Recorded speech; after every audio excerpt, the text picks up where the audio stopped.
அதான் ஹேட்ரட் நான் அதை பாக்குறதே நான் ஆக்சுவலா ட்விட்டர் பக்கமே இப்போ பெருசா போறது இல்லை.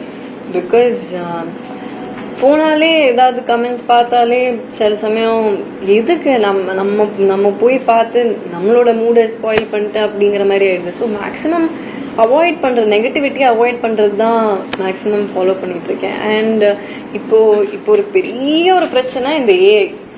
இட்ஸ் ஏஐங்கிறது வந்து it's a boon and a bane I think. Because அதாவது நம் டெக்னாலஜிங்கிறது நம்ம ஹியூமன்ஸ் கண்டுபிடிச்சது. இன்னைக்கு அது நம்மளையே மீறி எங்கேயோ போற மாதிரி இருக்கு.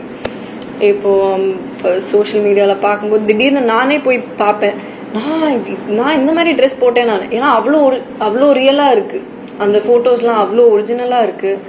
அண்ட் ரீசெண்டா நான் ஒரு படத்தோட பூஜையில நான் போட்டிருந்த ட்ரெஸ் அது வேற மாதிரி ஒரு ஆங்கிள், ஒரு தப்பான ஒரு ஆங்கிள் ஒரு போஸ் இருந்துச்சு. நான் போய் பார்க்கும்போது ஒரு செகண்ட் நான் இதெல்லாம் போஸே பண்ணல அப்படின்னு நான் ஒரு செகண்ட் நானே யோசிக்கிறேன். அதுக்கப்புறம் தான் தெரியுது நான் போஸே பண்ண நானே கிடையாது அப்படிங்கிறது.